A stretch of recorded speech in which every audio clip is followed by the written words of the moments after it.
Naranasan nyo na ba yung magbenta ng kung ano-ano? Yung ang dami nyong na-try. Nagbenta ka ng insurance, mayroon ka pang real estate, na-try mo rin na, yun nga, direct selling, network marketing, yung huli juice, kasabay ng full-time na trabaho. Yan ang buhay ko dati sa Pilipinas. Mahirap pero kinaya. Meron akong 4 na anak. Sa dati kong relationship, mas mahirap opinion ng mga tao, yung sinasabi nila tungkol sa iyo na parang ang dami mong sinubukan pero wala kang napatunayan, parang wala kang ginagawang tama, wala ka nang ginalingan. Alam nyo, naka-apekto yun sa akin. Akala ko nga hanggang doon na lang ang kaya ko, parang nawalan na rin ako ng tiwala sa sarili ko. Siguro ka ako hanggang dito na lang, okay na to. And you know what, God is really great. He showed me an opportunity na naka-excite ulit sa akin. Sabi ko sa sarili ko, I will give myself one last chance. Kaya ko to nung nakita ko yung opportunity. Ako si Vanji. Nandito ako sa Netherlands, 21 years na. Married ako sa isang Dutch guy. Napakabait niya. Kasama ko dito ang aking 3 anak. Tapos yung aking isang anak na panganay na ninirahan sa Pilipinas. Lahat sila millennials. Lahat sila nasa 30s na. May mga kanya-kanya ng trabaho. At ngayon nga, actually, 5 na ang aking apo.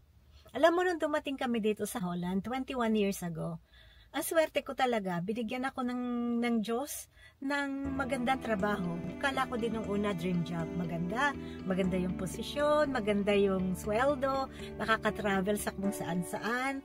Kaya lang, grabe yung pressure, yung quota, yung office politics, hindi ko kinaya talaga. After 10 years, nag-resign ako. Pero, hindi pa rin ako nag-stop. Kailangan may sarili akong kita. Pilipina tayo, di ba?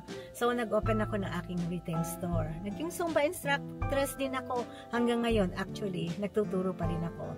Kaya lang, alam nyo, I love Zumba so much. Kaya lang, ang income ko sa Zumba, hindi niya talaga kayang i-replace ang aking income sa corporate job ko. Kaya bumalik ako sa pagnenegosyo. Pero this time, itong negosyo, ayoko na nang nagbebenta. Walang benta, walang kota. Salamat, finally, a business na kaya kong gawin kahit nasa bahay, gamit lang ang laptop. Total, nagko-computer din naman. So, sinubukan ko. Nag-sign up ako actually sa free workshop nung nakita ko sa aking Facebook. Nakita ko yung katulad nito. Isa siyang Pilipina. Hindi siya masyadong magaling sa computer, ha?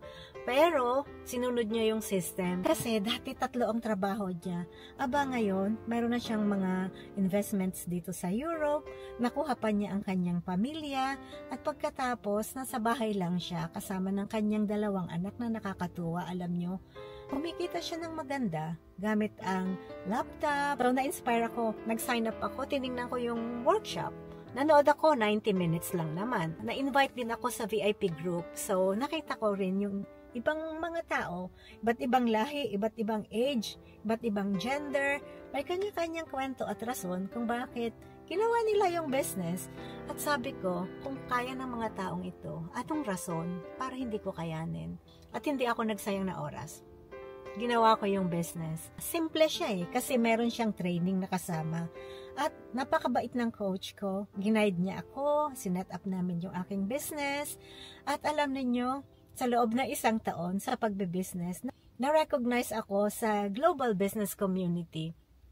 Nabigyan pa nga ako ng award ng Dance Like Nobody's Watching. Hindi dahil Zumba instructor ako ha, kundi dahil sa inspiration na binigay ko, dahil sa dedication ko sa business at sa aming community.